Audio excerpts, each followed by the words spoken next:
joia. Então, a gente está iniciando os trabalhos. Queria dar boa tarde a todos e todas, as boas-vindas à continuidade do primeiro ciclo virtual de debates do Prof. História 2020, né? Essa já é a nossa mesa número 19, Ensino de História e Imagens, né?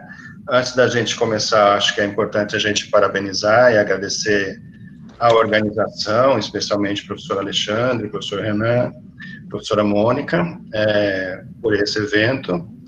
Comigo também nessa mediação está o professor Youssef, que vai fazer também a mediação das questões, né?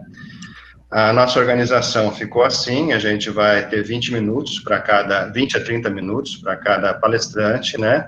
E concomitantemente todo mundo vai poder fazer as questões pelo chat, que depois vão poder ser mobilizadas.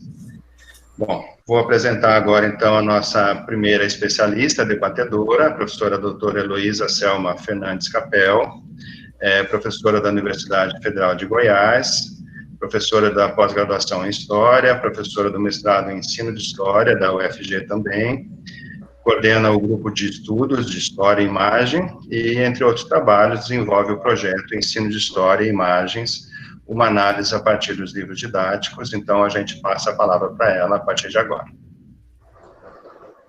Bom, em primeiro lugar, eu quero agradecer muito a oportunidade de estar aqui. Eu tentei compartilhar aqui meu arquivo, mas ele ainda não me autorizou, tá? Então, eu estou... Uma fala sobre imagens, não dá para deixar as imagens de lado, tá? Então, eu vou aguardar aqui um pouquinho para ver se ele me autoriza. Só um minutinho, vou fazer novamente. Peço só um pouquinho de paciência a vocês aí, ok?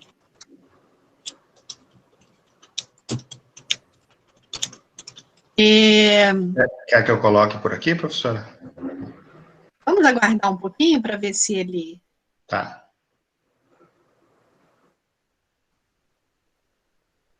Para ver se ele entra. Uhum.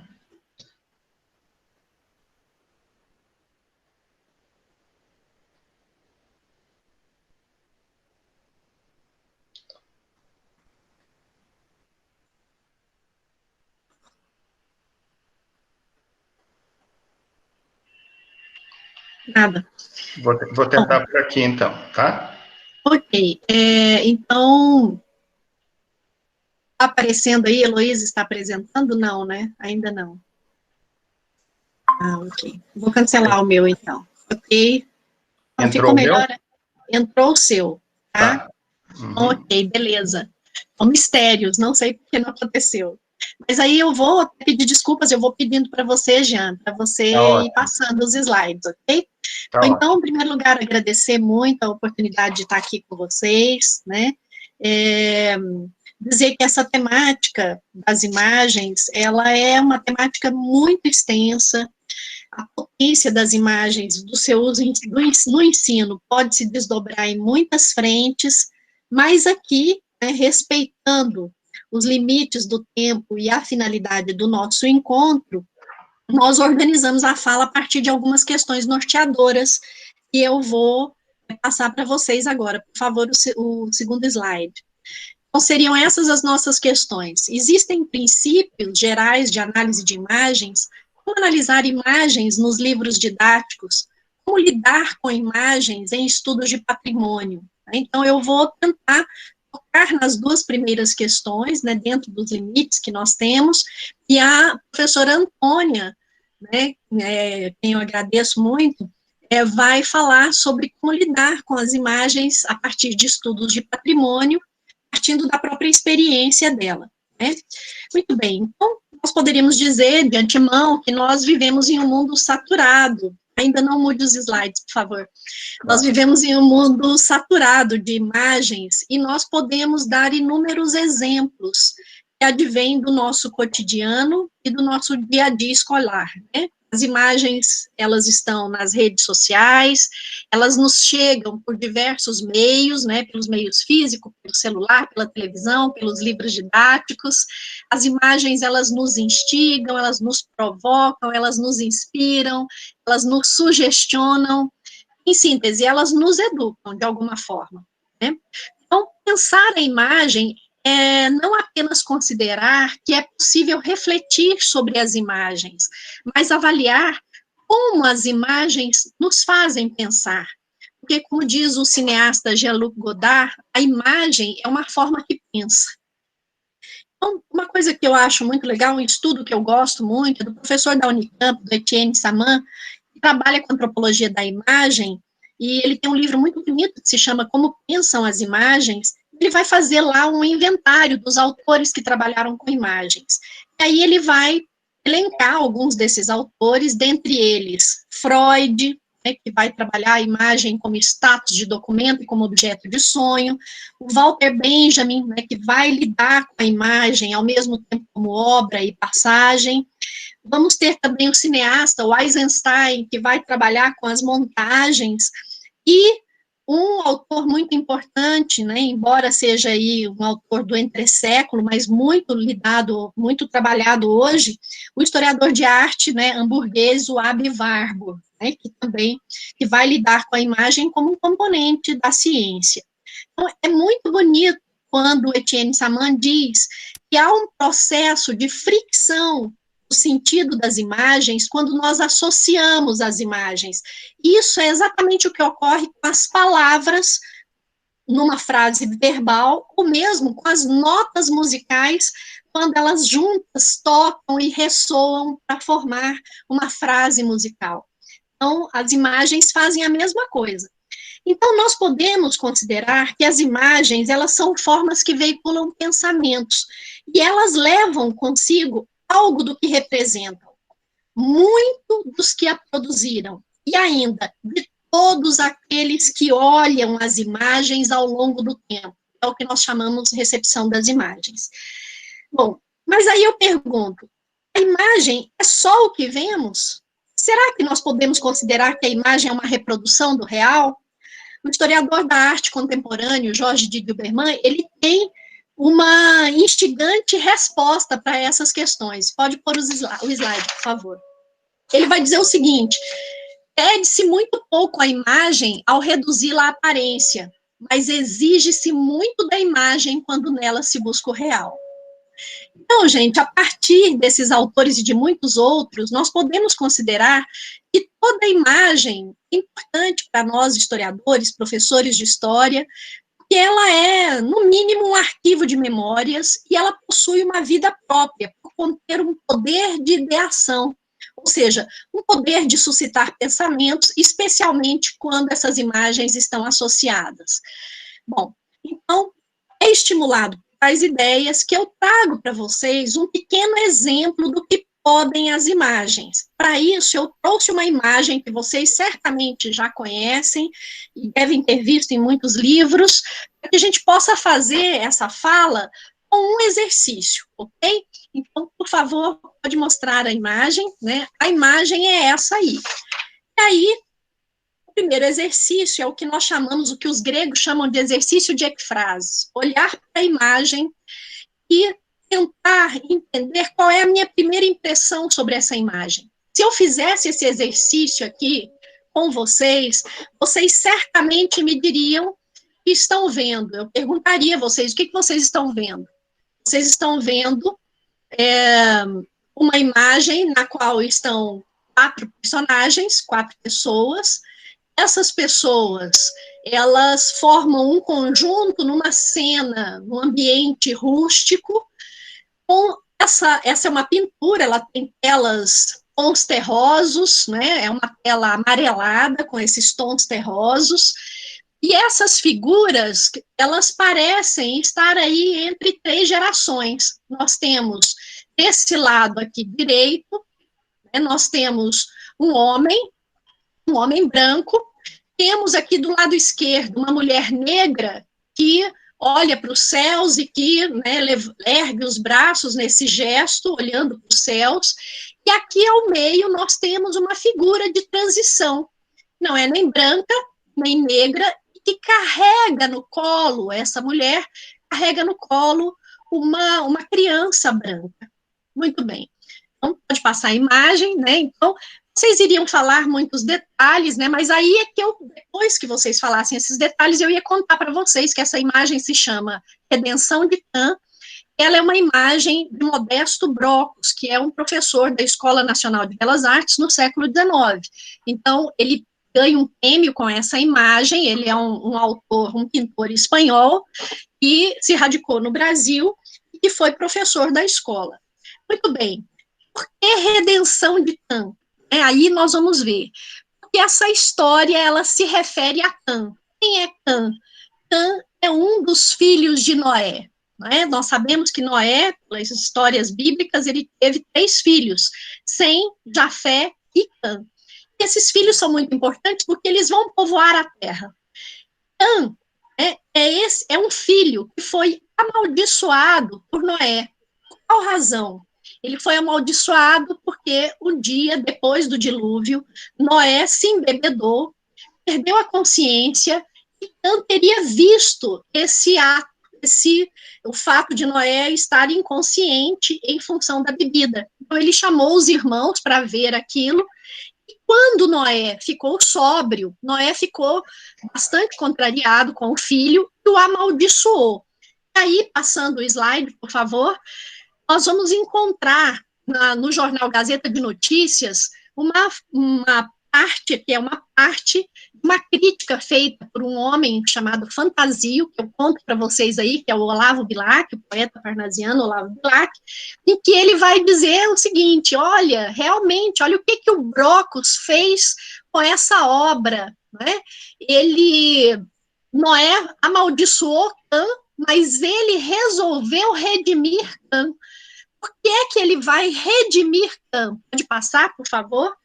Ele vai redimir Cã, por quê? Porque ele vai dizer o seguinte: olha, na grande tela belíssima do Modesto Brocos, a filha da preta velha está meio lavada da maldição secular. Ela já não tem na pele a lúgubre cor da noite, mas a cor indecisa de um crepúsculo. E vede agora aquele lagartão que ali está, branco como o dia, um semita puro que se encarregou de completar a obra de redenção, transformando o crepúsculo numa aurora radiante. Vede a aurora criança como sorri, fulgura no colo da mulata. A aurora, filha do dilúculo, né, significa do amanhecer, neta da noite. Quem está redimido? Está agorada a praga de Noé. Né? Então, Olavo Bilac vai falar isso. Por quê? Porque, na verdade, o que vai ocorrer? Com a maldição de Cã, né, essa ideia de que Cã foi amaldiçoado e que ele seria o principal ascendente dos africanos, essa ideia vai permear os séculos posteriores e vai servir como justificativa à escravidão, né, principalmente a escravidão africana. Muito bem, aqui, Olavo Bilac, né, com pseudônimo de Fantasio, vai adorar a obra, vai escrever sobre a obra, né, alguns dias depois da premiação, e aí é interessante porque ele vai usar essas metáforas, né, aurora, criança fulgurante, dia, noite, aurora, crepúsculo, sujeira, limpeza, e aí nós vamos ter, né, alguns autores vão dizer que isso vai chegar ao máximo com um outro posicionamento de um outro autor do período, que é o Coelho Neto, que é um autor da ABL, vai dizer o seguinte, que essa obra ela é tão importante porque ele chegava a compará-la a uma ópera do Wagner, o Holandês Errante, que conta a história de uma mulher que abandona o seu povo para ir atrás de um homem amaldiçoado que estava dentro de um navio, e ao fazer esse abandono, né, do seu povo, ela vai conseguir quebrar a maldição. Então, o Coelho Neto também vai se encher de elogios a essa tela do Brocos. Pode passar, por favor? Entretanto, então aí vocês vão ver, né, lidas da direita para a esquerda, as mãos, elas fazem uma dança, né, elas vão fazer o quê? Elas vão descansar, abençoar e agradecer, e estabelecem um elo composicional entre as figuras, e reforçam esse sentido da remissão. O que essa senhora do lado esquerdo está fazendo, parece estar fazendo, ela está agradecendo porque o filho dessa família nasceu branco. Não é? Muito bem, nós temos o outro slide, também vai mostrar, pode passar, por favor, ele vai mostrar aí também que todas as linhas imaginárias planejadas em diagonal nessa composição, elas se cruzem e dirigem o olhar do espectador para a figura central, que é a criança. Muito bem, então, essa obra, né, vai ser elogiada por todos eles, mas isso não foi algo, uma posição unânime. Pode passar, por favor? Nós vamos ter outros autores que vão dizer o seguinte, outros críticos, né? Vai ter uma nota aí no Jornal do Comércio, no Rio de Janeiro, em 7 de setembro de 1895, em que ele vai dizer o seguinte, que esse assunto é muito delicado, né, a ser publicamente tratado, e ele envolvia fatos sociais que ocorriam, mas que feria muitos preconceitos, né, muitos espíritos, e que, para ele ser compreendido, ele demandaria muitas explicações, então que esse quadro não tinha grande importância, não. Muito bem, pode passar? E interessante é que esse quadro, ele será apropriado por um médico e diretor do Museu Nacional de Belas Artes, do Museu Nacional do Rio de Janeiro, perdão, que é João Batista Lacerda, como um exemplo da possibilidade de branqueamento no Brasil, de embranquecimento e de miscigenação. Então, ele vai participar de um congresso em Londres, em 1911, vai levar a tela do Brocos e vai fazer uma profecia lá. Ele vai dizer, olha, em 3 gerações o Brasil será branco. Né? Então, é muito interessante, né, a gente perceber, ao confrontar essa imagem com esses documentos, de que não havia uma proposta unânime em relação à miscigenação, ao tema do quadro, e essa obra será apropriada tanto para uma crítica ao projeto, quanto para a sua defesa, que é o caso de médicos e intelectuais ligados aos estudos raciais, que vão defendê-la, né, e vão usá-la, inclusive, utilizar essa obra como um exemplo de possibilidade de miscigenação. Muito bem, pode passar. Nós temos uma coisa muito interessante, o Brocos, o que o Brocos diz a respeito da própria obra? Ele vai dizer o seguinte, que a obra foi inspirada por um professor que ele teve na Escola Nacional de Belas Artes, que foi o Vitor Meirelles, e que sugeriu um tema para todo mundo, que era Noé bêbado. E aí ele estudou esses planejamentos, eu encontrei esses esboços, ele vai seguir todas as indicações do Vitor Meirelles, e ele vai fazer essa obra. Pode passar, Jean. Mas aí ele mesmo vai dizer o seguinte, vai dizer, olha, na verdade, eu expus esse quadro, mas esse quadro não é grande coisa. Ele vai dizer que ele ganhou o prêmio principal que havia uma disputa entre o Henrique Bernardelli e o Rodolfo Amoedo, que eram pintores da época, e que eles estavam disputando obras, e que o Rodolfo Amoedo havia mandado obras muito boas naquele certame, e que o Henrique estava com alguma rusga com ele, e por isso resolveu influenciar o júri, por isso ele foi premiado. Então, isso é o que ele diz da sua própria obra. No próximo slide, nós vamos ver também que Redenção de Cã, né, na análise de alguns autores galegos, né, o Brocos é galego, eles vão dizer o seguinte, que essa obra é uma versão singular da Sagrada Família, é o que eles chamam de presépio tropical, e que o modelo do Brocos para essa criança foi o filho de um jurista que se chamava Rodrigo Otávio, que escreveu esse livro que vocês estão vendo aí, que se chama Minhas Memórias dos Outros. Nesse livro, o Rodrigo Otávio vai dizer o seguinte, da pintura a óleo guarda a pinacoteca da escola alguns apreciáveis quadros, entre os quais a formosa tela das 3 gerações, para o qual meu filho, com alguns meses de idade, ainda criança, né, uma linda criança, transpirava no ouro dos cabelos e no rosado das faces a exuberância de seu sangue escandinavo. Ele serviu de modelo. Então, o Rodrigo Otávio vai dizer isso. Então, dito isto, né, nós poderíamos perguntar, defendia a partir dessa imagem Brocos o projeto de miscigenação? Porque é assim que Brocos tem sido apresentado nos livros didáticos. aqui nós entramos no assunto dos livros didáticos, né? Então, pode passar, por favor, né? Então, nós vamos entrar no assunto dos livros didáticos agora, fazendo esse parêntese, para mostrar como o Brockes tem sido apropriado nesses livros. E aí é muito interessante, porque esse é um campo de pesquisa muito interessante para todos vocês, né?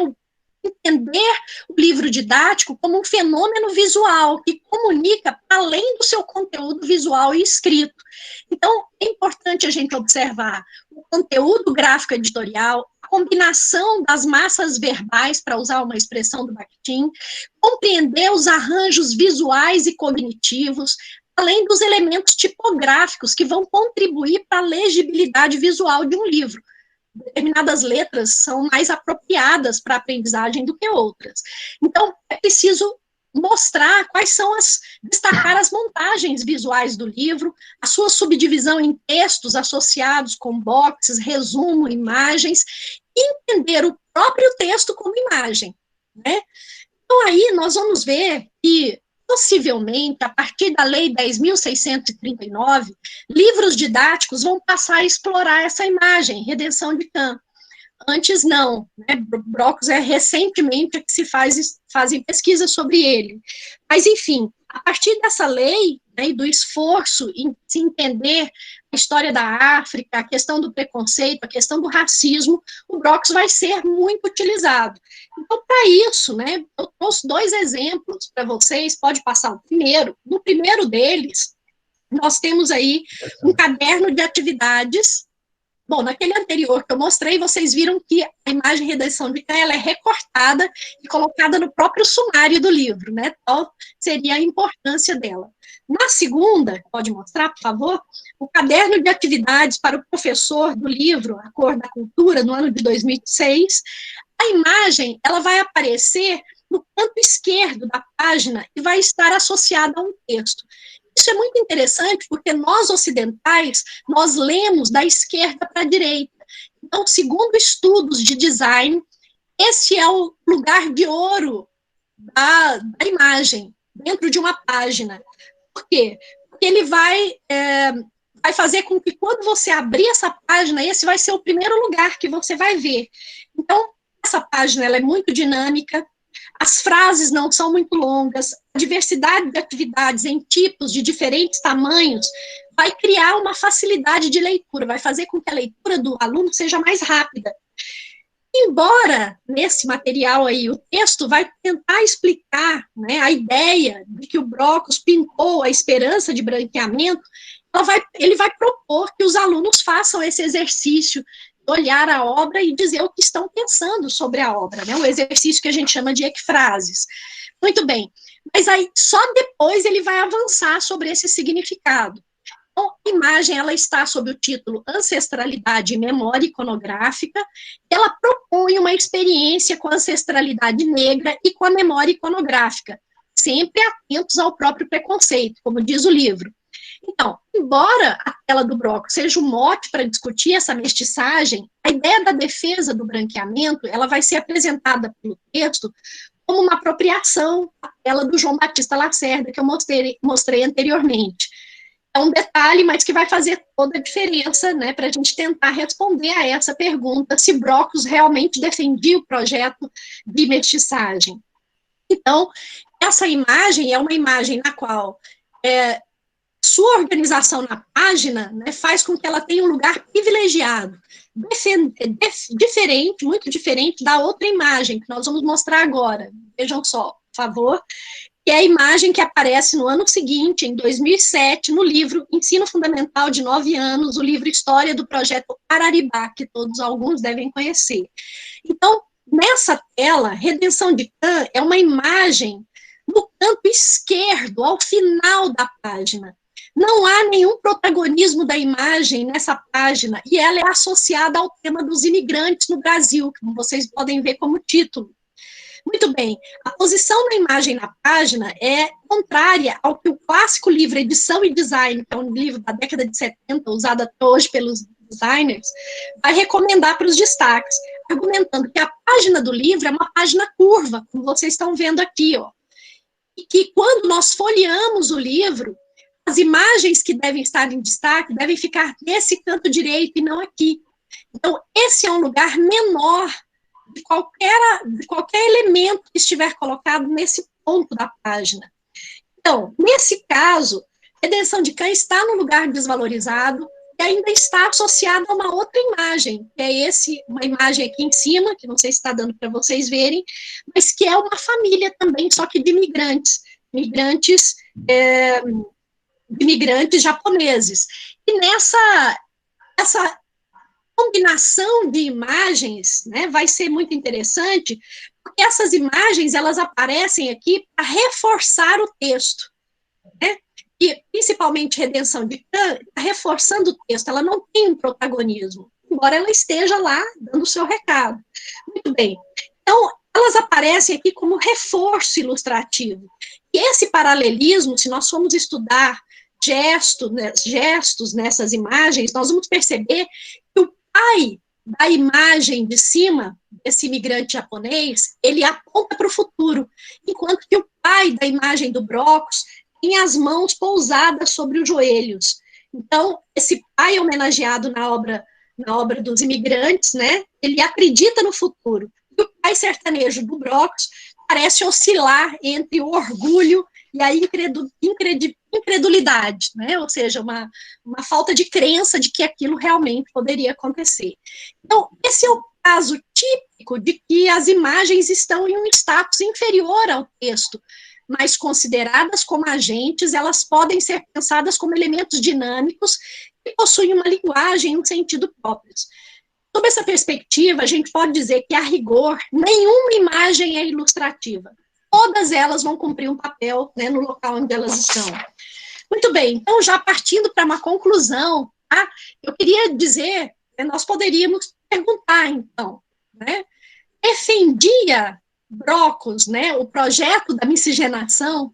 E aí, se nós formos confrontar a obra do Brocos com outras obras que ele escreveu mesmo, de próprio punho, ele tem uma ficção chamada Viagem a Marte, e ele tem um outro livro, que é um livro, Retórica dos Pintores, em que ele vai ensinar aos pintores como é que se deve fazer uma pintura. Então, se a gente for confrontar com essas obras, nós vamos encontrar algumas contradições. Primeiro, na obra de ficção, na Viagem a Marte, ele vai dizer o seguinte, que seria interessante fazer a miscigenação, mas que não dá para miscigenar com a raça negra, que ela é muito difícil. Ele vai contar isso em detalhes na obra Viagem a Marte. Eu precisaria de mais 3 horas para contar para vocês o que tem em Viagem a Marte, tá? Então, a gente vai observar também, se você quiser, passa para a gente olhar de novo a imagem, por favor. Aí, nós vamos observar também que na cena sertaneja desse século XIX, o pai do Brocos é uma figura apartada do conjunto que envolve a mãe, o filho e a avó. O pai europeu do Brocos, ele pousa as mãos sobre os joelhos e seu gesto é de espera, e é associado a uma expressão facial que oscila entre a satisfação e a incredulidade.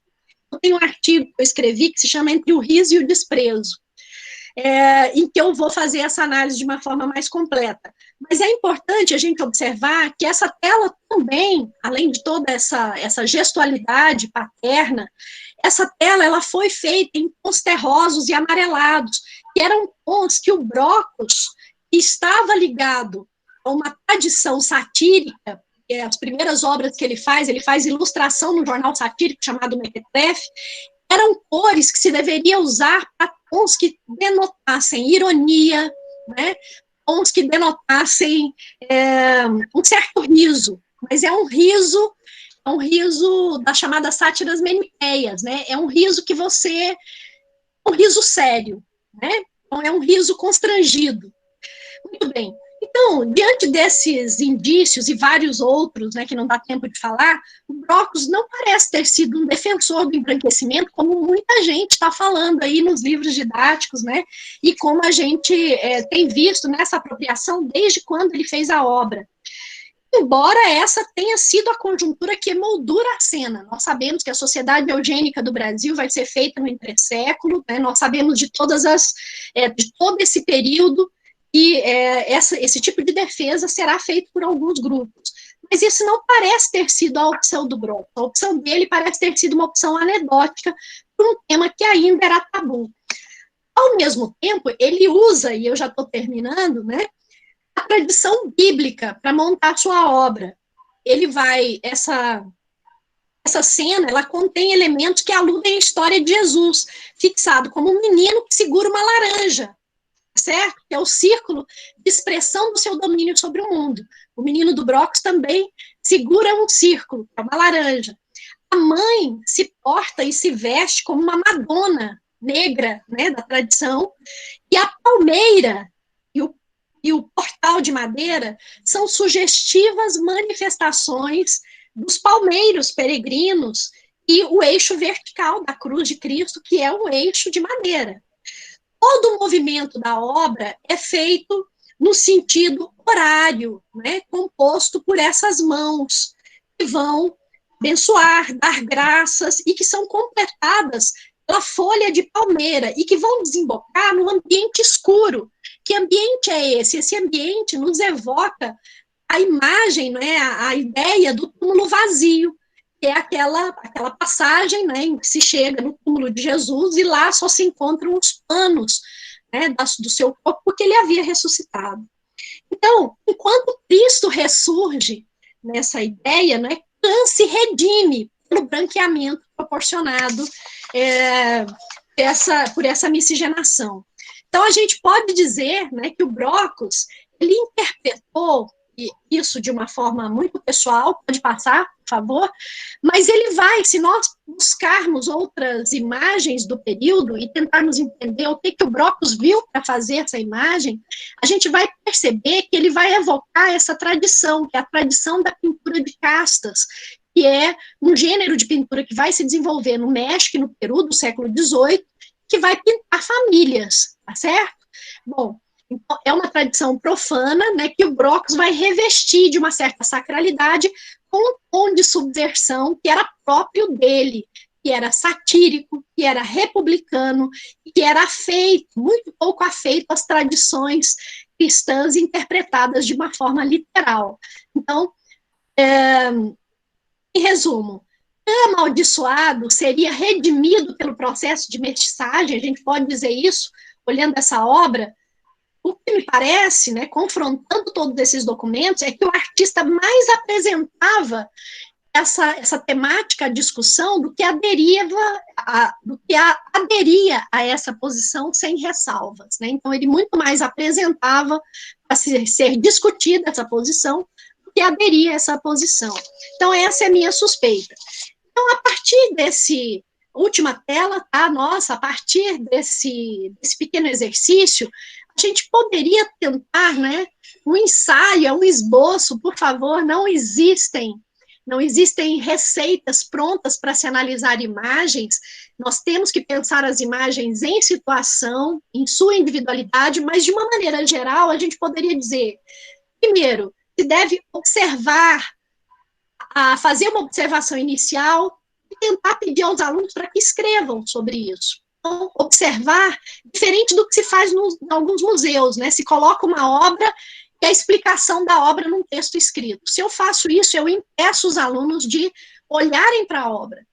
Bom, depois eu devo juntar, trazer dos alunos e anotar questões-problema que têm que ser abertas pela própria imagem, certo? Depois, investigar essas questões-problema e aí buscar os documentos complementares que vão me ajudar a entender esses problemas. E aí são documentos escritos, né, são vários documentos de diversas naturezas. Examinar os elementos de produção dessa imagem. Eu também preciso pensar isso, como é que ela foi produzida, né, com que técnica, o que se fazia com a iconografia da época, como é que era essa tradição pictórica, isso é importante. Fazer uma análise dos dados de circulação e de recepção dessa imagem. Onde é que essa imagem circulou? Quem leu essa imagem disse o que sobre essa imagem? Porque isso é uma outra obra, ok? E, finalmente, fazer um diálogo com outras obras. Esses elementos todos, eles vão produzir sentidos sobre essa imagem, né, e vão permitir que nós, professores, possamos discutir uma série de assuntos a respeito do que as imagens nos instigam, né, nos inspiram e nos provocam. Bom, então, era isso, né? Eu queria fazer essa pequena reflexão e, a partir desse exemplo, e podemos conversar melhor depois, se houver questões. Eu passo, então, agora, não sei, volta a palavra para o Jean. Obrigada, gente. Muito obrigado, professora Heloísa. Muito esclarecedor, né, o trabalho, acho que vai suscitar um monte de questões. O professor Youssef vai ter um trabalho aí para se organizar. Bom, a gente vai para a nossa segunda debatedora, palestrante, né, a professora doutora Antônia da Silva Mota. Ela é licenciada em História pela Universidade Federal do Maranhão, mestre e doutora em História pela Universidade Federal do Pernambuco, pós-doutora pela Unicamp, professora associada do curso de História da Universidade Federal do Maranhão, professora do programa de pós-graduação em História da Universidade Estadual do Maranhão, coordenadora do nosso Prof. História lá na Federal do Maranhão, e entre outros trabalhos tantos, a gente destaca o projeto que ela coordena, que é intitulado Cultura Material, Patrimônio Histórico e Ensino. Então, a gente passa agora a palavra à professora Antônia. Professora Antônia, se precisar que eu faça a projeção, também é só avisar, tá?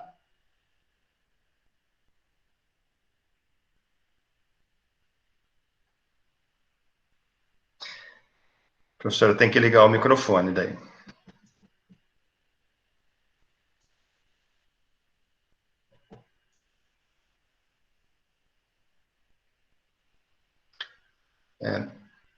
Na parte de baixo, né, passando o mouse, já aparece um íconezinho de microfone.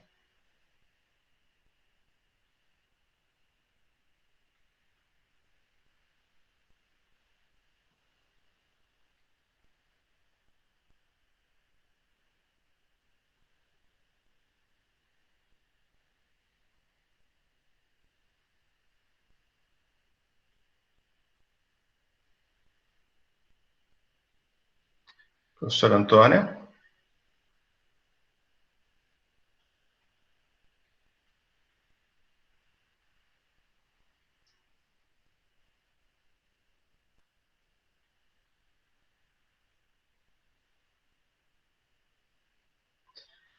Professora Antônia, está nos ouvindo, por favor?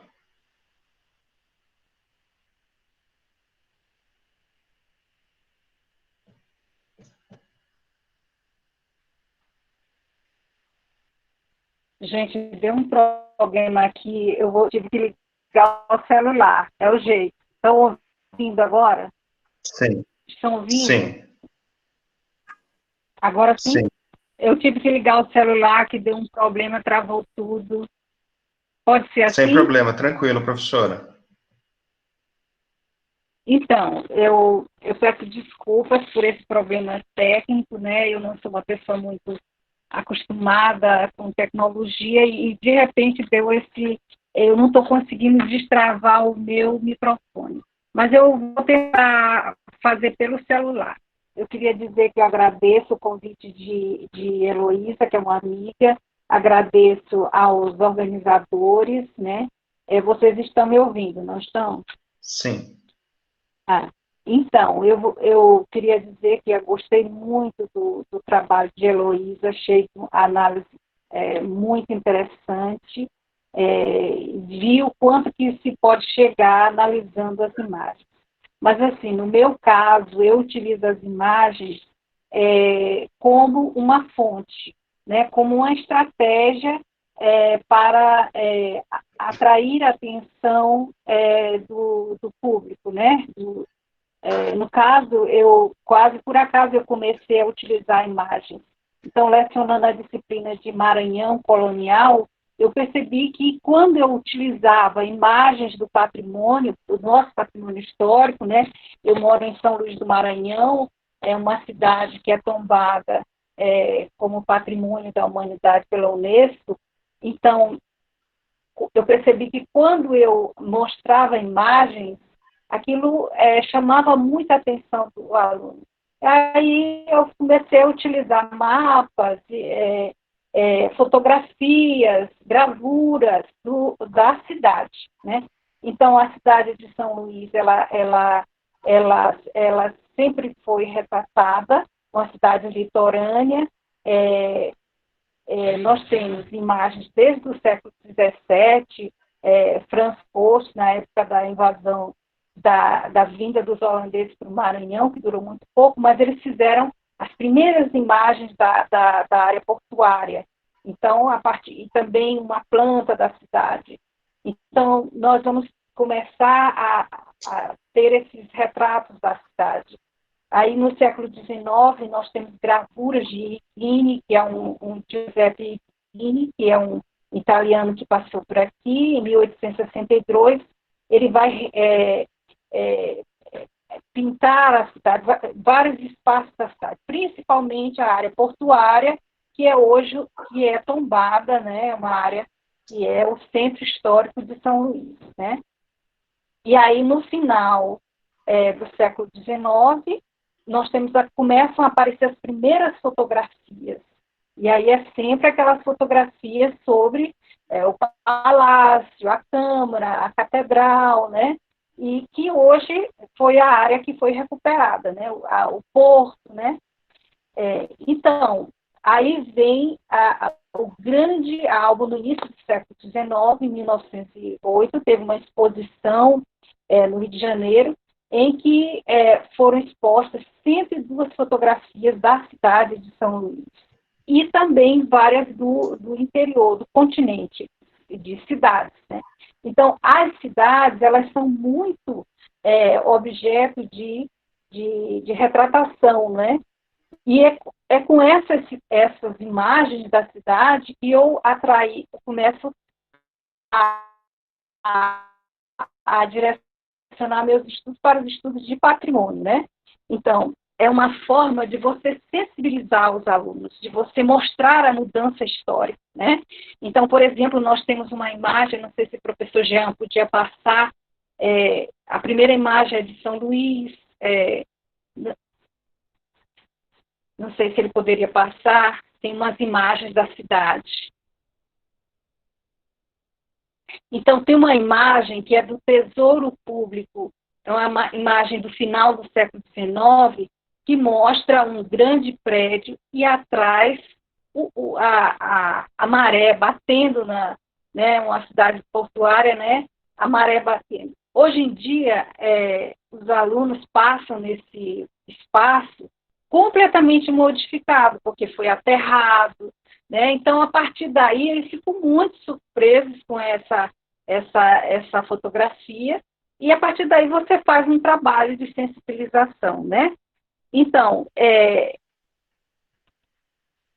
remete à história da nossa cidade, né, que é uma cidade antiga, né, uma cidade colonial, né? Então, a partir daí, comecei a trabalhar com o patrimônio de uma forma mais amiudada. Eu já fiz vários trabalhos com o IPHAN, né, em parceria com o IPHAN, e sempre é essa coisa da busca pela imagem, porque a partir, quando você vai fazer trabalhos de reconstrução, uma das primeiras coisas que a gente faz é tentar buscar as imagens mais antigas e ver as mudanças que aquele monumento passou ao longo do tempo, para ajudar na reconstituição. Eu já fiz isso, né? E uma dos trabalhos que eu fiz foi da fábrica Martins, que a gente uma fábrica antiga, de 3 séculos, e assim, ao longo de todo o trabalho que nós fizemos, aquela imagem daquela fábrica antiga, ela assim, inspirou, né, todo o nosso trabalho, né, o trabalho de reconstituição da história daquela fábrica, que durou 3 séculos, né? A fábrica durou 3 séculos, ela passou por 2 ou 3 famílias, e mudou de vocação várias vezes, né? Primeiro soca de arroz, depois algodão, e assim vai, beneficiamento de algodão, e aí vai. Então, eu tenho escrito vários artigos onde trabalho patrimônio, né? Uma construção, e as imagens são muito importantes. Uma das coisas, primeiro, você busca fontes. Então, no caso aí, a imagem, para mim, é uma fonte histórica. Tal qual um documento é uma fonte histórica, para eu perceber as mudanças e às vezes essas mudanças são muito... Então, por exemplo, estou fazendo um estudo agora sobre a casa de câmara e cadeia, e a construção, que ela é do século XVII, ainda está em pé, hoje é a sede da prefeitura, ela passou por uma grande reforma no final do século XIX, e depois eu vi que essa reforma se deu quando eles tiraram a cadeia, quando eles segregaram o presídio lá para longe, para os confins da cidade, aí foi feita uma grande reforma, né? Então, aí logo a seguir tem uma fotografia muito bonita dessa casa de câmara e cadeia. Bem, aí eu tenho uma pretensão, porque São Luís e Alcântara já são muito conhecidos, existe um trabalho de valorização muito grande do nosso patrimônio histórico, né? E a minha pretensão, eu tenho um projeto que é levar essa mesma conscientização às cidades do interior do Maranhão, as áreas de colonização antiga, que tem um patrimônio tão valioso quanto. E aí o meu projeto é justamente levar, porque eu vi que essa valorização do patrimônio aqui em São Luís, ela se deu a partir de intelectuais que começaram a chamar a atenção para o valor desse patrimônio estava em ruínas.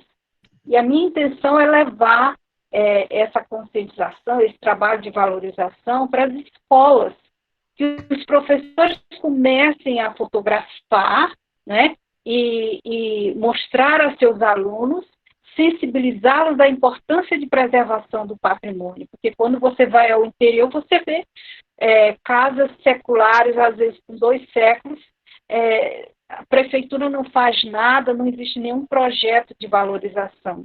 Então, a minha intenção com esse projeto agora, que eu tenho bolsistas do Foco Acadêmico, é justamente fazer guias, fazer cartilhas, pequenos documentários sobre o patrimônio histórico, né?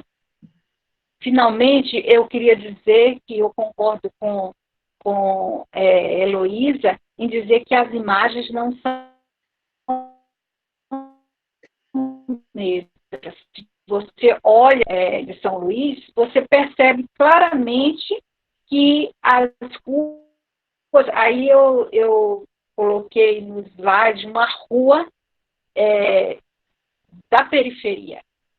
Nenhuma rua, nenhuma casa da periferia, que é onde viviam os operários, os pobres, foi restaurada.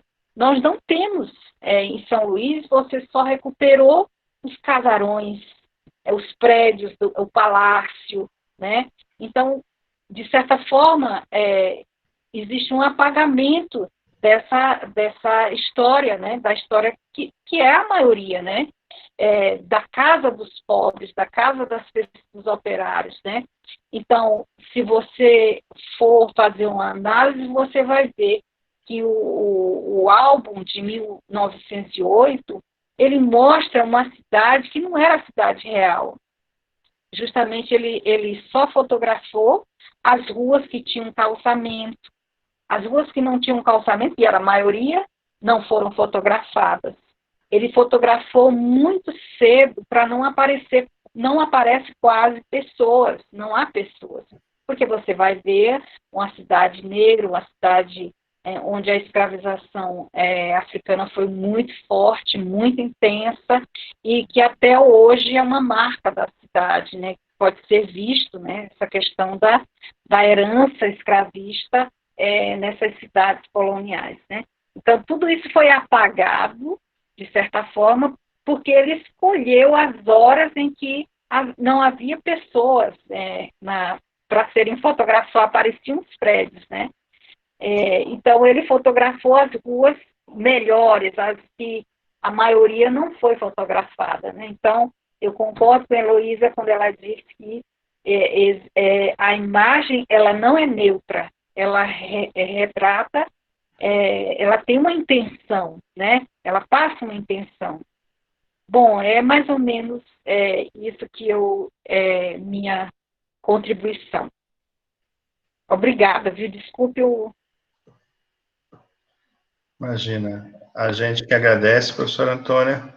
Deixa eu ver se meu microfone está ligado, está ligado. A gente que agradece. Agora a gente vai dar início à sessão dos debates, né, da discussão. Nesse bloco, então, quem vai coordenar um pouquinho as ações é o professor Youssef. Então, passo a palavra para ele. Boa tarde, me ouvem bem? Sim. Boa tarde a todas e todos.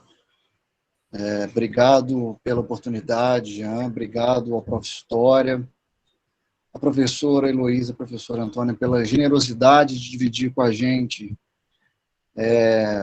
essas pesquisas, né? E a professora Heloísa já até se antecipou um pouco, respondeu algumas questões pelo chat, que eram questões mais técnicas, de referência. Por exemplo, Rodrigo de Carvalho perguntou qual era a referência da frase de Godard, então ela já mandou por escrito. Obrigado, professora Heloísa, pelo pragmatismo.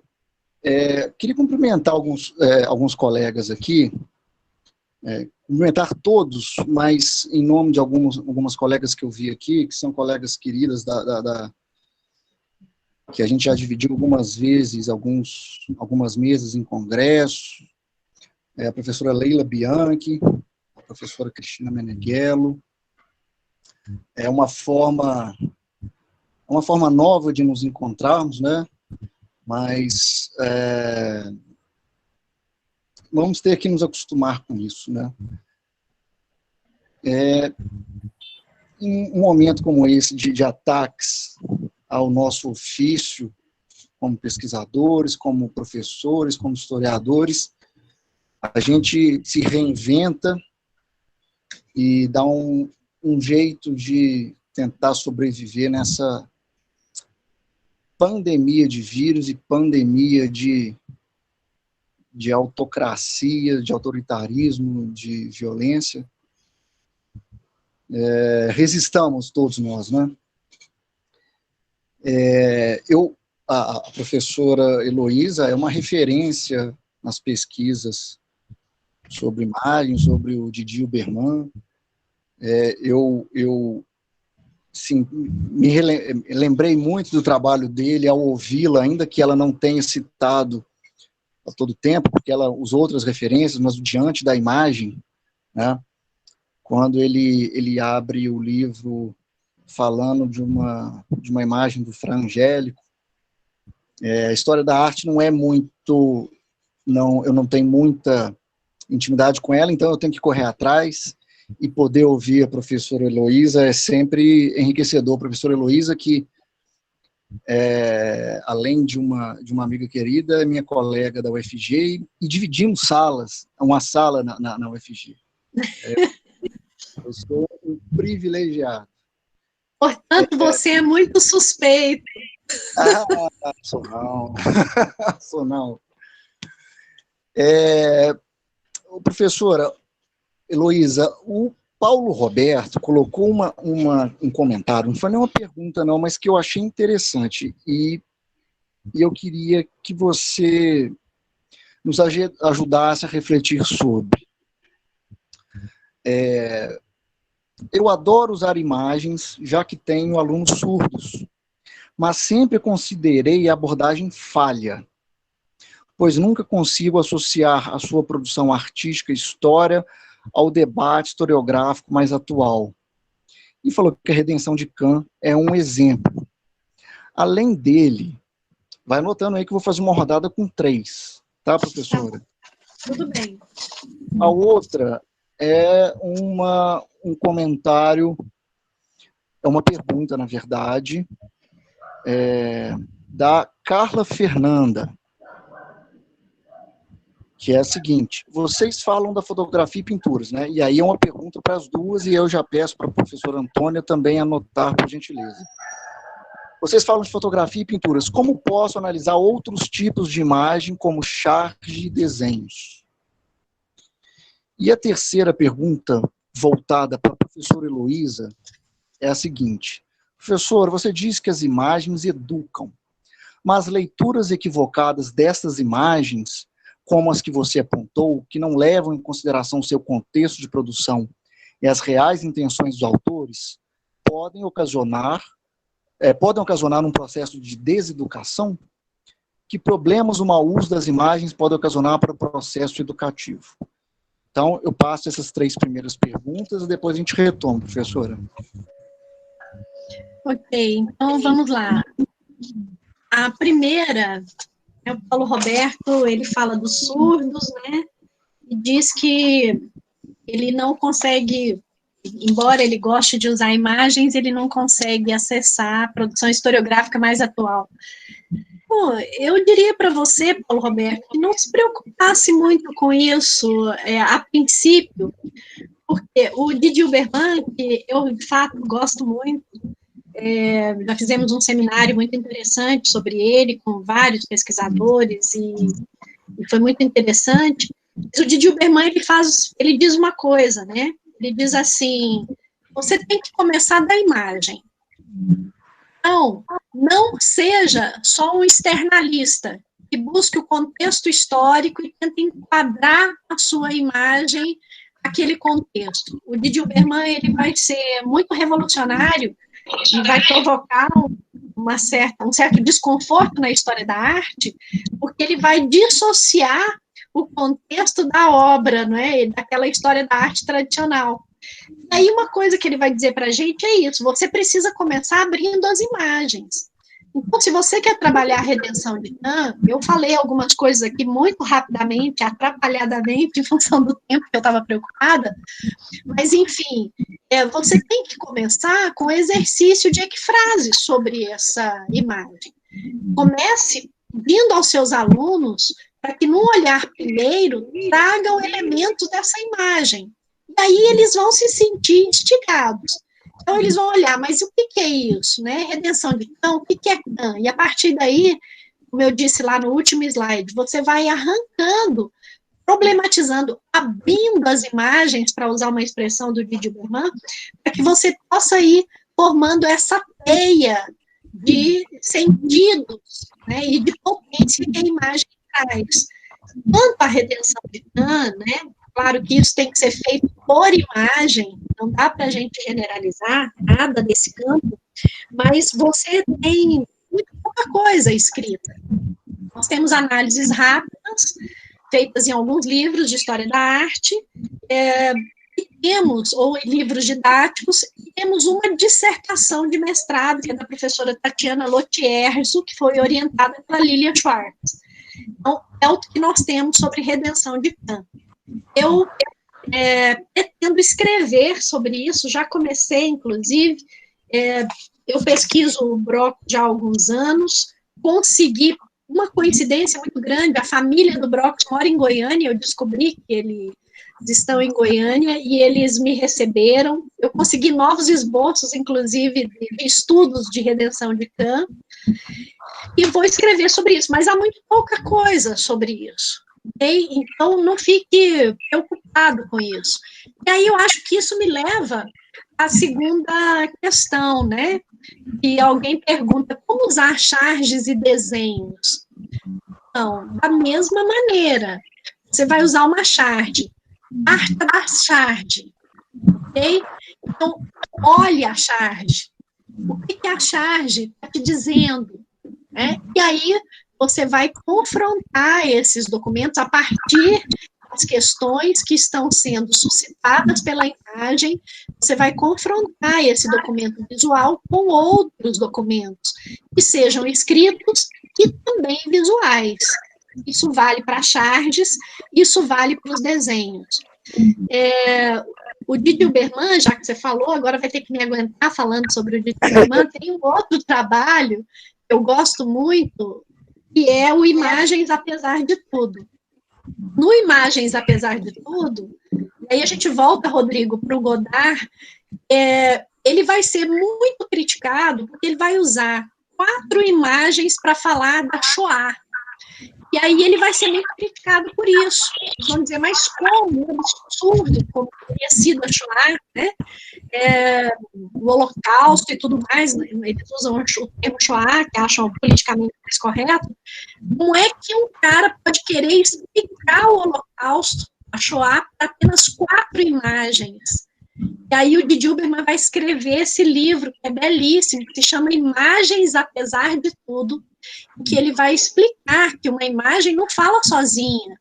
Ele vai explicar que você precisa fazer esse confronto com esses outros documentos.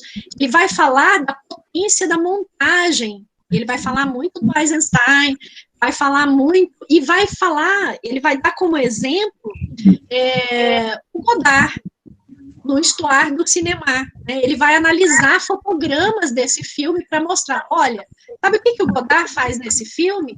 Só tem uma imagem combinando com outra, não existe texto. Né?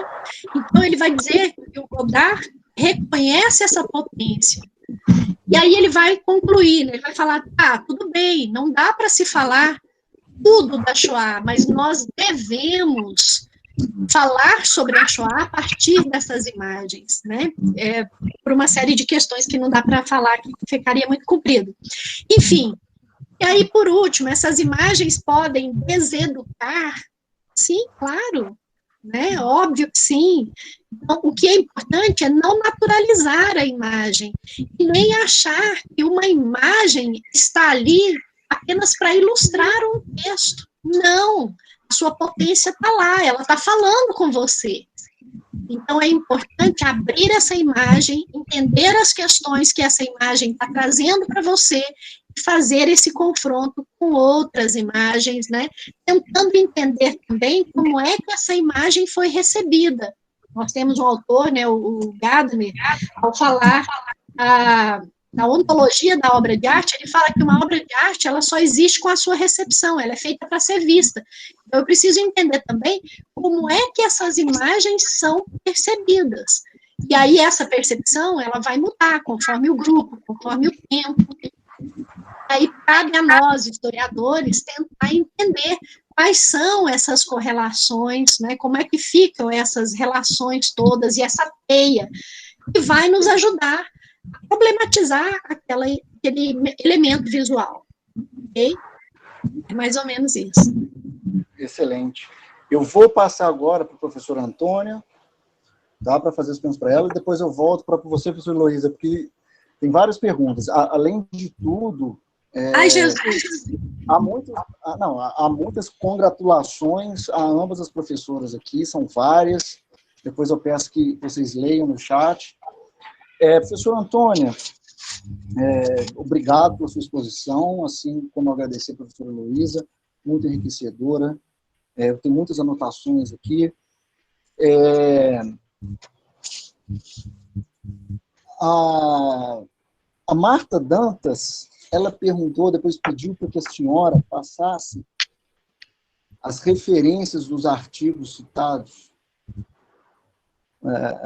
porque ela gostaria de ir atrás desse trabalho. Eu queria fazer uma pergunta minha. Então, eu vou provocar um pouquinho aqui, botar gasolina na fogueira. O professor Paulo Peixoto, sociólogo da Universidade de Coimbra, ele tem um texto muito interessante. Não são textos, em alguns trabalhos ele diz que muitas vezes o patrimônio mata a identidade. Tá? Há um outro trabalho do Pablo González, um espanhol, um livro super interessante que se chama O Antipatrimônio. A capa é até aquela imagem da Unesco do patrimônio de cabeça para baixo. E eu costumo, em alguns meus trabalhos, usar o termo o lado perverso do patrimônio cultural. Então, pensando a partir disso, como é que a senhora vê, dentro do contexto do Maranhão, a presença dessa perversidade do patrimônio, desse antipatrimônio? Por exemplo, já que a Constituição determina o tombamento dos sítios quilombolas, como pensar a expulsão de quilombolas para a construção para a ampliação da base de Alcântara, por exemplo? Essa é uma questão. Queria que a senhora falasse um pouco sobre isso. Por favor. Bom, estão me ouvindo? Agora estou desconfiada com a... Está ouvindo bem?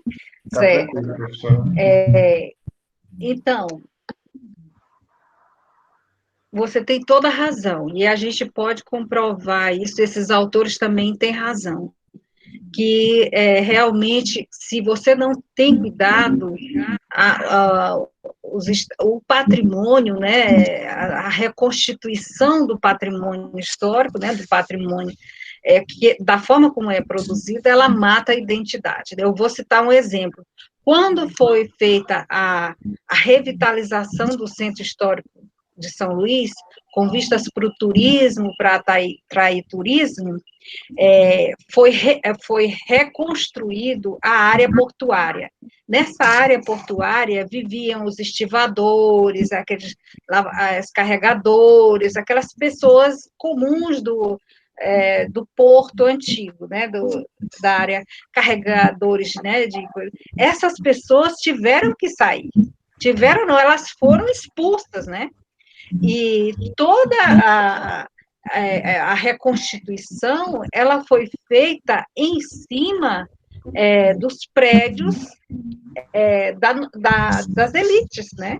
Das grandes casarões. Aí eu entro na questão que a Heloísa falou. A imagem, ela pode deseducar, porque ela pode levar à conclusão que no passado todos viviam em casarões coloniais, aquela coisa babesca. Porque no momento de retratar, não foi retratada a maioria da cidade. No momento de reconstruir o patrimônio, não foi reconstruído nenhuma casa de um pescador, não foi reconstruído, não existe, você não encontra, né? Em São Luís não tem a casa de pessoas comuns, só foram reconstruídos casarões em que a nobreza vivia, né? A nobreza da terra, a nobreza que enriqueceu com a agroexportação. Então, você tem razão, você tem que ter um cuidado muito grande com esses estudos de patrimônio, porque são profundamente parciais, né? Com vistas a uma propaganda da cidade, que se você for atrás, né? E aí eu digo para essas pessoas, procurem outras fontes, porque se você for ver nos jornais, há constantes reclamações, né, sobre problemas da cidade que não foram retratados, né, não aparecem nas imagens. Por quê? Porque ele escolheu, ele fez uma escolha, ele foi mostrar a cidade moderna, uma cidade, então ele mostra uma locomotiva.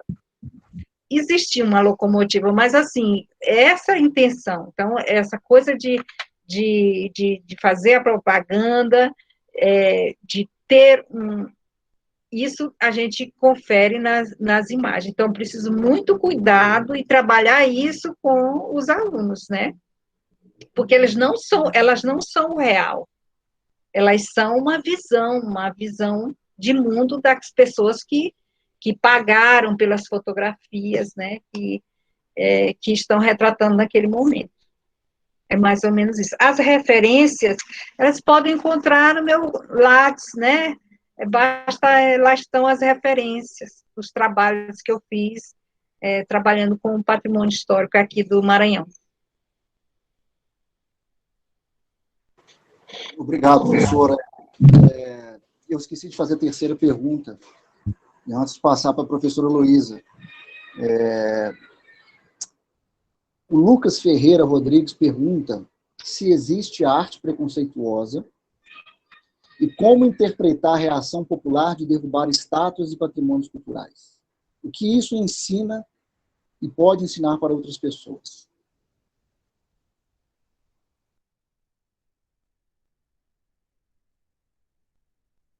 Eu acho que essa é para você, Heloísa, não é para mim. Eu não conseguiria responder essa. Heloísa, não é para você? Ok. Não, acho que, enfim, esse tema é um tema bastante complexo, né? É um tema que nós estamos vivendo hoje, né? Com aí a derrubada de algumas esculturas, né? De material público e tudo mais. E quando nós vamos pensar sobre isso, nós vamos encontrar defensores ferrenhos e críticos que têm, né, a mesma posição. Eu acho que isso, não sei, eu acho que talvez o Youssef possa falar um pouco sobre isso, mas eu penso que cada caso precisa ser analisado de forma específica. Embora eu compreenda que uma escultura, né, uma estátua pública, ela seja um registro de memória, ela fale da nossa história, da nossa trajetória, né, aquela frase lá clássica do Paul Ricoeur, a gente precisa mostrar a história, até para não repetir, para não esquecer e tudo mais, mas eu também compreendo que nesse momento em que nós vivemos, né, uma série de discussões sobre racismo, a relação com a democracia, é compreensível que as pessoas estejam derrubando esses monumentos, né? Então, é uma resposta muito difícil. Eu, sinceramente, não acho que talvez exista uma resposta única. Eu reconheço que o monumento, ele é um elemento performático. E como performance, ele provoca reações que podem ser ótimas, que podem, né, ótimas no sentido de alguém pode ir lá e limpar, né, e preservar, outros podem ir lá e querer destruir, né, isso está ligado à recepção daquele próprio monumento, né, então, uma resposta bem complexa. Eu acho que eu queria até ouvir o Youssef, né, e talvez o Jean também em relação a isso, né, não sei. Eu penso que, professora, o mais importante é a gente pensar que a memória está sempre em disputa, né? Então, quando a gente trabalha com imagem, com patrimônio, a gente está trabalhando com jogos de poder, né? Com disputas e tudo mais, né? E a gente, no calor da hora, não tem como repreender movimentos sociais né, porque as coisas estão acontecendo, né, mas como professores de história, a gente pode levar essa reflexão, claro que a maioria dos nossos monumentos estão ligados a uma certa modernidade, né, e essa modernidade está ligada a uma colonização do mundo, né, e um projeto colonial do mundo, e às vezes a gente tem que dialogar com isso, né, quais as estratégias para a gente usar, né, com relação à disputa da memória, que é a questão, né? É a derrubada, é a construção de outros, é a ressignificação desses monumentos, né? Quais as estratégias que a gente pode trabalhar, isso já mais em médio prazo. É claro que no calor da hora, na hora da revolta, na hora de você ter, né, um assassinato, que é uma marca de uma repetição de muitos outros assassinatos, é possível entender esse tipo de ação também, né?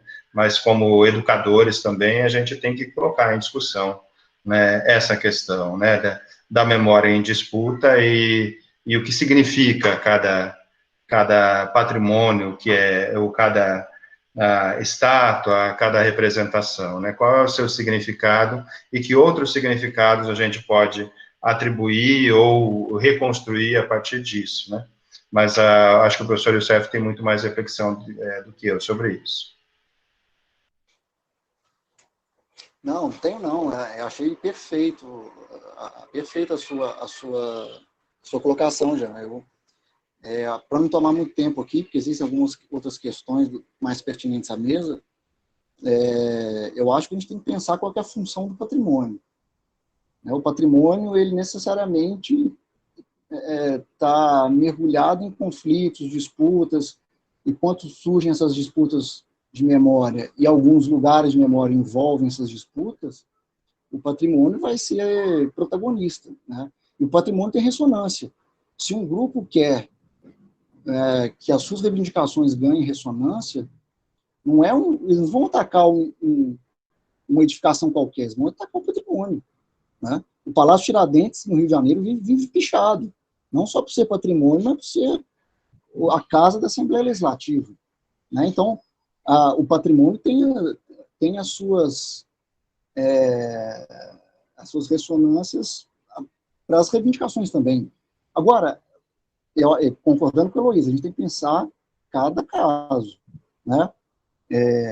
Até porque a estética também intervém ou aparece nesse instante. Se a gente dizer assim, olha, vamos derrubar então a estátua do Borba Gato, que foi um bandeirante, genocida, e bandeirante genocida, muitas vezes estuprador, violentador, escravagista, etc, etc, etc. Tudo bem, esteticamente, com todo respeito, a estátua do Borba Gato é horrível, né? Mas e o monumento às bandeiras do Brecheret? Né? É muito mais monumental, tem um apelo estético muito maior, então nós vamos derrubar também, Então, acho que... Mas aí também tomando cuidado de não criar hierarquias estéticas, né? Eu acho que é complicado. Aqui em Goiânia, por exemplo, eu sempre levanto esse tema para os meus alunos, desde que aqui cheguei há 5 anos, a estátua do Anhanguera, né? Na Avenida Anhanguera. O que isso significa? Né? Eu acho que mas eu acho muito válido os movimentos, eu acho de uma legitimidade, porque quem confere valor ao patrimônio é a comunidade. Né?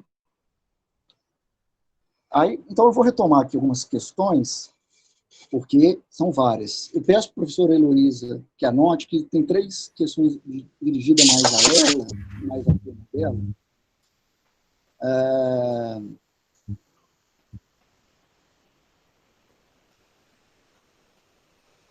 Só um minuto que eu estou retomando aqui. O Edilson Santos diz o seguinte, professora Heloísa, gostaria de ouvir da professora Heloísa algumas estratégias sobre como abordar imagens presentes no dia a dia dos alunos. Há exemplos dos memes, intensamente replicados em redes sociais, e que muitas vezes fazem referências a fatos abordados no ensino da história. O Rodrigo de Carvalho pergunta, professora Heloísa, poderia falar um pouco mais sobre a imagem como componente da ciência segundo Warburg?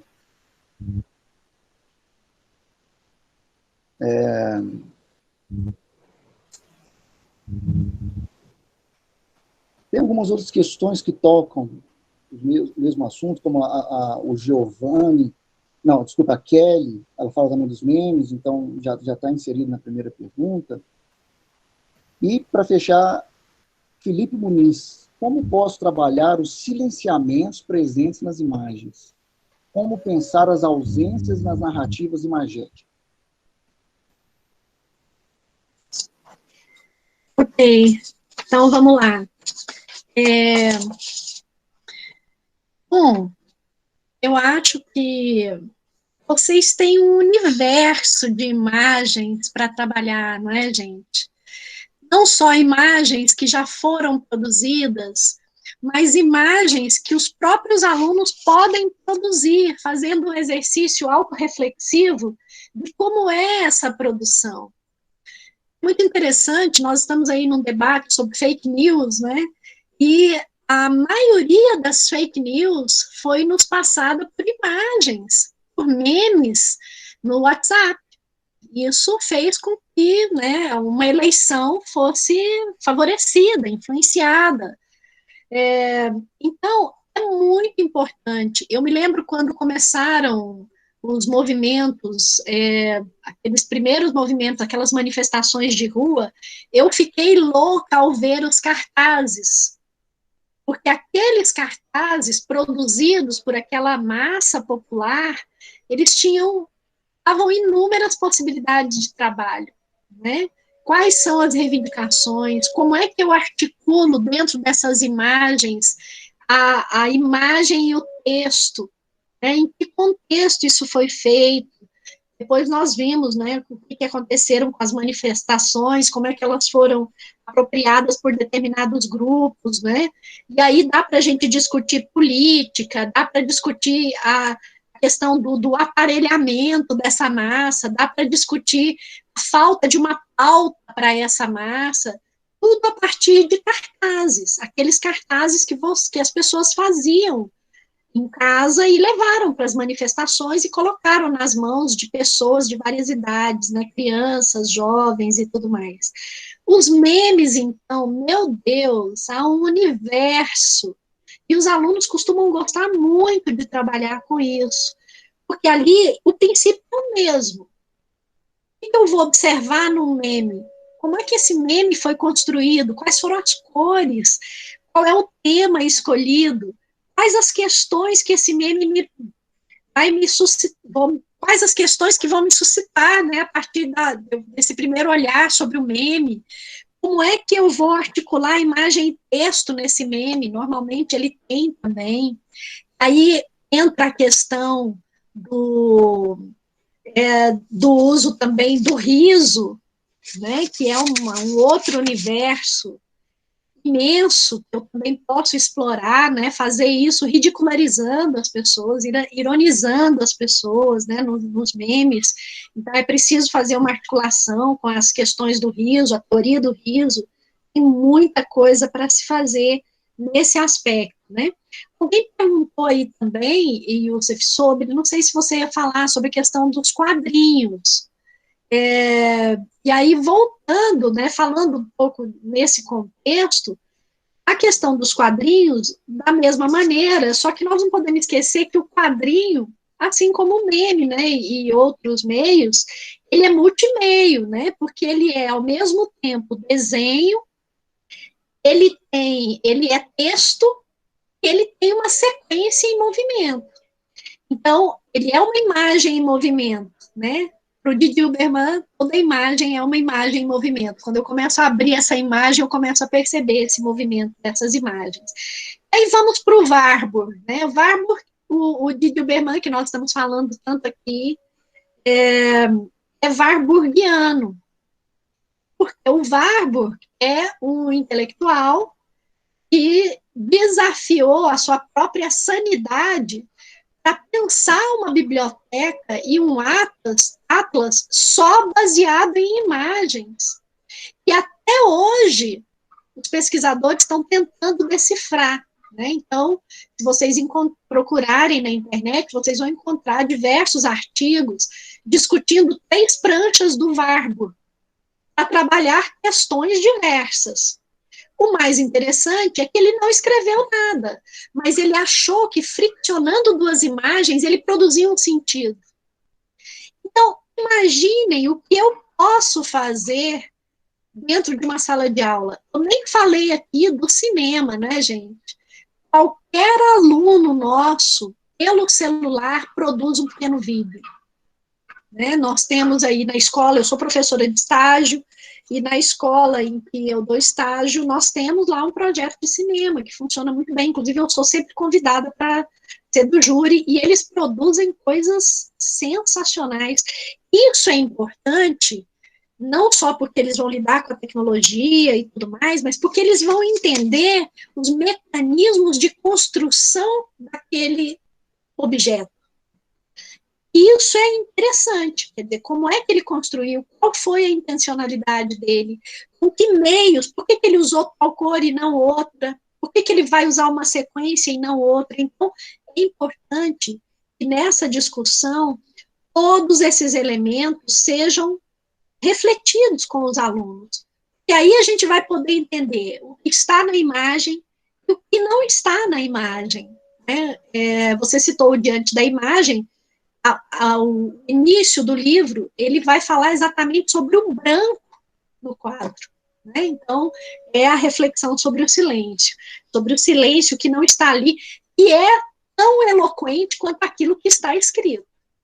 Então, é importante pensar também o silêncio dessas imagens, o que elas mostram e o que elas escondem. Né? Mas vejam, cada caso é um universo. assim como eu tentei abrir aqui algumas possibilidades para o Redenção de Cã, cada um de vocês, como professores, pode abrir diversas imagens. E a partir delas, a partir de pesquisas, não vem nada pronto, tá? Os alunos gostam de investigar. Então, nós vamos construindo aquela discussão a respeito dessa imagem. Mais ou menos isso. Ótimo. Tem mais algumas questões aqui. O Rafael Castro pergunta: como a professora Heloísa percebe a utilização de imagens referentes à pré-história nos manuais didáticos que a senhora teve contato? O Luciano Barbian comenta: em O Olho da História, Didi Uberman trabalha também com essas questões de imagens, montagens a partir de análise de trabalhos de Brecht, Walter Benjamin e cineastas. É um comentário acrescentando o debate, né? O Renato Aquio: professora Heloísa, pensando na propagação de uma educação decolonial, como posso fazer uma releitura de imagens?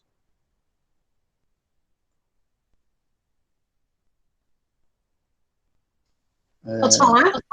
Aparece mais uma, só para a gente fechar. O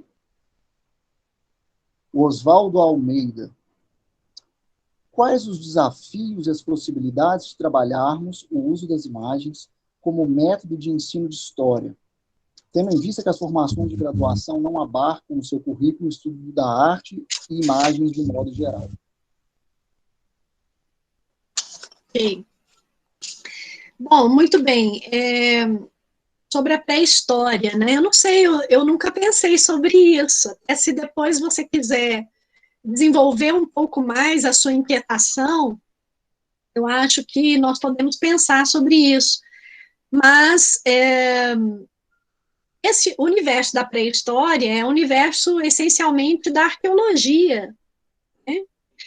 E como trabalhar essas imagens? Certamente, nos livros didáticos, nós vamos encontrar uma representação bastante infantil da pré-história, né? Porque se nós pensamos na arqueologia, que tipo de imagens nós vamos ter? Nós vamos ter imagens aí de pinturas rupestres, que são imagens, né, bastante difíceis de serem trabalhadas, e vamos encontrar alguns desenhos feitos pelos próprios autores para ilustrar, né, aquele tipo de agrupamento humano, alguma coisa nesse sentido, né? Então, é difícil, porque se nós fôssemos pensar, né, o que nós temos que trabalhar na pré-história, essencialmente é com a cultura material, né? E aí nós temos que pensar em material lítico, né? Como é que isso está na pré-história, né? Nós temos que abrir isso aí no livro didático e ver como é que eles estão pensando. E nós temos que pensar como é que eles estão apresentando esses conteúdos. Assim como eu citei aqui muito rapidamente, os estudos do design, eles podem nos ajudar muito, tá? Nessa análise. Então, estudos de design em livros, né, projetos gráficos editoriais, para a gente entender essa pré-história, certo? Nós temos uma visão muito romântica, às vezes, sobre a pré-história e sobre a arqueologia, e aí, quando a gente vai buscar as imagens, né, nós temos pedras, material lítico, né, e esse material lítico, ele vai levar a um tipo de análise que muitas vezes é um pouco técnica, né, e nós temos que ver como é que elas aparecem no livro, mas sempre tentando problematizá-las. Bom, alguém colocou aí, não vou me lembrar o nome, sobre a questão da educação decolonial. Eu acho mais do que necessário a gente pensar as imagens a partir da perspectiva decolonial. E nessa perspectiva, pensar essas imagens não apenas como essas imagens de pintura, né, ou imagens do cinema, que nós teríamos um universo enorme para trabalhar, mas pensar também imagens literárias, né? Como é que nós produzimos imagens literárias a partir desse universo decolonial. O importante, eu acho, é de onde a gente está partindo, né? E na perspectiva decolonial, nós vamos partir de uma produção que não é a produção europeia e nem a do contexto pós-colonial, né? É uma produção que vai apresentar diálogos sul-sul, né? Diálogos que estejam geograficamente, né? Geopoliticamente melhor localizados. Eu tenho um colega na faculdade, que é o professor Elias Nazareno, e ele me passou, inclusive, alguns textos sobre imagens, o estudo de imagens e a decolonialidade. Se essa pessoa que fez essa pergunta quiser me passar um e-mail, eu posso até encaminhar posteriormente, tá bom? E qual era a terceira mesmo? Não me lembro. Como trabalhar com imagens em sala de aula, é isso? Isso eu acho que nós já falamos, né? Olha, o céu é o limite, né? E se você não usar essa potência, você está perdendo muito, porque os alunos gostam muito e eles estão já influenciados por essas imagens e lidando com essas imagens por muito tempo. Meus alunos adoram, por exemplo, eles trabalham Revolução Francesa, a exemplo, eles trabalham com games, né? Assassin's Creed, né? Então eles vão usar games para fazer, e sempre, e há um apelo muito grande dos alunos nas escolas, e os alunos costumam ficar muito empolgados com esse tipo de material, tá? Eu vou pedir uma licencinha ao professor Youssef, para invadir um pouco aí o trabalho dele, para ter uma pergunta bem interessante, que também diz respeito também a coisas que também me interessam, que é do Irã Peixoto, que vai para a professora Antônia. Ele pergunta assim: professora Antônia, o que a senhora pensa acerca da possibilidade do uso da memória de moradores locais, de pessoas comuns, para a construção de lugares de memórias e patrimônios locais, que se contrapõem aos patrimônios oficiais e que refletem as elites? Acho que a senhora já comentou um pouco, né, na própria apresentação, mas talvez desse para dar uma aprofundada e até algum horizonte para o pesquisador iniciante. É isso que está me movendo agora, né? Depois de trabalhar muito com patrimônio e de perceber esse silenciamento, né, na hora da reconstituição patrocinada pelo governo, de valorizar esse patrimônio que nós temos. Então, por exemplo, qualquer pequena vila que a gente vá, você encontra, pelo menos na minha região, você encontra casas antigas, casas de pescadores, moradias de pessoas comuns, né? E que você claramente percebe que é uma moradia antiga, uma forma de morar antiga, né? Você também tem imagens de carro de boi. Aqui no Maranhão a gente ainda tem, a gente encontra um carro de boi, encontra barcos, né? Então, essa cultura material que remete às populações menos favorecidas, né, socialmente, isso pode ser trabalhado, desperta uma atenção muito grande e é uma forma de você valorizar, preservar profissões antigas que nós ainda temos aqui. As pessoas que fazem barcos da forma antiga. Então, eu tenho trabalhado ultimamente com isso, né, de mapear e fotografar nos interiores, às vezes, pequenos aglomerados urbanos têm esse material que é riquíssimo para você trabalhar história, para você trabalhar mudanças, transformações, né? Então, os tipos de transportes eram assim, e assim vai. Então, é possível e é muito interessante. É um trabalho interdisciplinar também, onde a história oral pode ser uma porta de entrada para se chegar nesse patrimônio, nessas imagens, etc. Seria isso, né? Exatamente. Legal. Professor Youssef, desculpa aí a minha intromissão. Ótimo, achei ótimo. Já, como é que a gente está de tempo?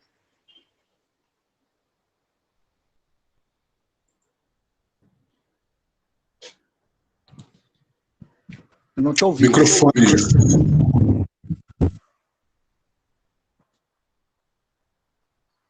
Professor Jean, você me ouve? Desculpa, eu não liguei o microfone.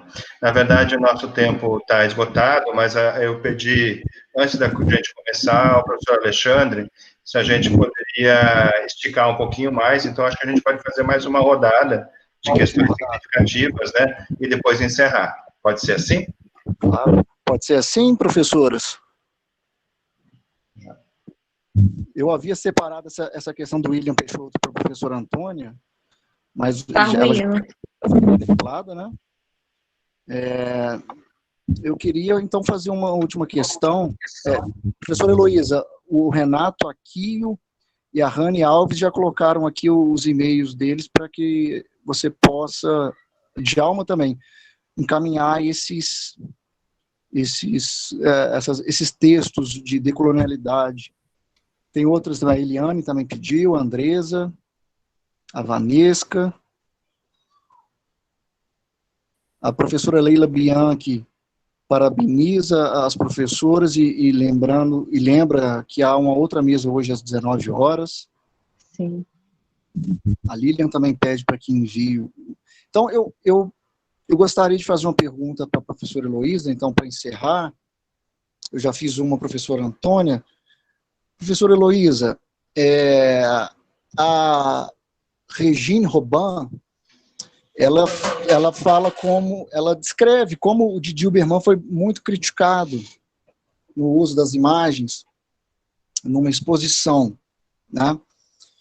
E eu queria pensar o seguinte, professora Heloísa, como é possível trabalhar o livro Cascas, do Didi Uberman, em sala de aula com alunos do ensino fundamental? Se sim, como fazê-lo?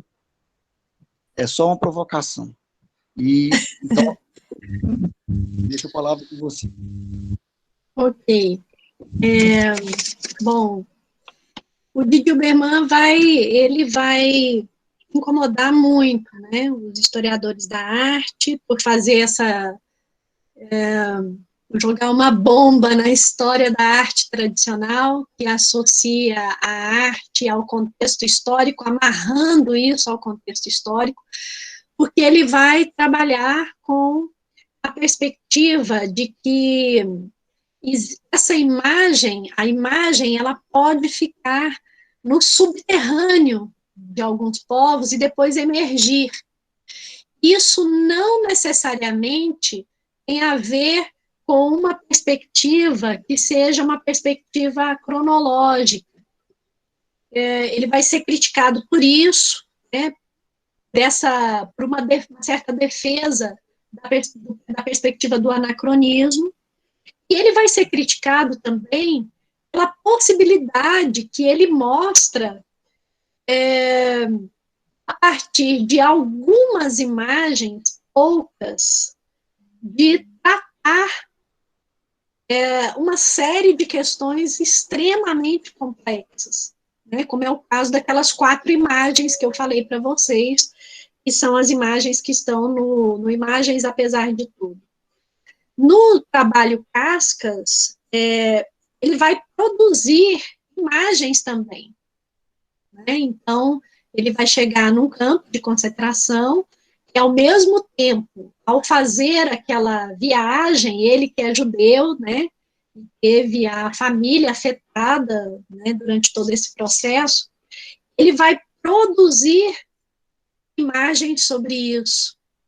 E aí ele vai fazer um diálogo belíssimo a partir dessa produção de imagens sobre memória, né, sobre a memória, sobre as questões da sensibilidade. Ele vai fazer um diálogo com Harun Farok. Eu também tenho um artigo sobre isso, né, que apresentei uma vez num simpósio de História Cultural. Mas, enfim, aí você me faz uma pergunta objetiva. como trabalhar com essa metodologia a partir dos alunos. Aí eu penso que, bom, é muito interessante, né? Eu gosto de ler o de Dilberman porque ele consegue, né? A palavra cascas vem das cascas das bétulas, né? Das árvores que estão naquele espaço, e a partir dali ele constrói uma análise extremamente interessante, rica, e em muitos aspectos subjetiva, e que tem a ver com a sua própria história. Eu penso que essas poderiam ser inspirações para que nós também pudéssemos trabalhar. Isso não é novo, né, gente? Está lá no Proust, né? Então, vamos olhar uma fotografia e, a partir daí, resgatar memórias, vamos a um espaço, vamos fotografar esse espaço, e, ao mesmo tempo, escrever sobre esse espaço, falando de biografias, de autobiografias, confrontando essas fotos produzidas com outras imagens ou com outros textos. Então, eu acho que é extremamente inspirador esse trabalho, e eu vejo, ele, claro, ele faz isso de uma maneira, além de tudo, muito poética, né? Porque, né, o francês é muito poético, então ele faz isso de uma maneira poética, evocando todas essas sensibilidades, né, essas memórias difíceis, que são memórias de dor, né? Então, nós podemos também estimular os nossos alunos a trabalhar com isso, produzindo imagens. Eles podem produzir imagens a partir do próprio celular, eles não precisam usar equipamentos muito complexos para fazer isso. E a partir daí, produzir uma narrativa. Por que não? Né? Então, é difícil pensar assim, em algo, mas eu acho que é possível fazer trabalhos muito criativos, né, com esse tipo de inspiração, com esse tipo de material. Não sei se eu respondi, né, eu teria que voltar ao Cascas e ver o que mais ele faz, mas eu penso que ele é uma inspiração para se pensar na própria história, correlacionar essa história com monumentos e com a produção de imagens, que é o que ele faz quando ele vai visitar um campo de concentração e vai produzir uma série de imagens, né, fazendo esses diálogos todos. Tá? Então, é isso. Acho que é isso. Muitíssimo obrigado, professora Heloísa, muitíssimo obrigado, professora Antônia, e a todo mundo que participou. Acho que, Jean, você está com a palavra. Tá, joia.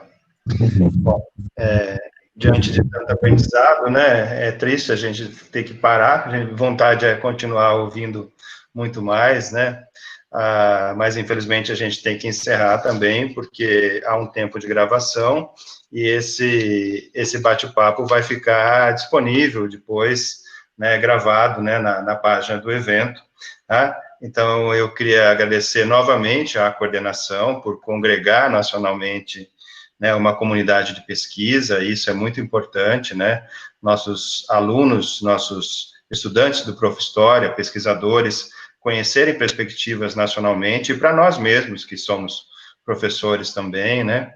Queria agradecer e parabenizar também a professora Heloísa, a professora Antônia, ao professor Youssef, pela oportunidade de compartilhar suas experiências conosco, foi de grande aprendizagem, de grande valia. Agradecer a todos que ficaram aqui até o final, né, dessa mesa.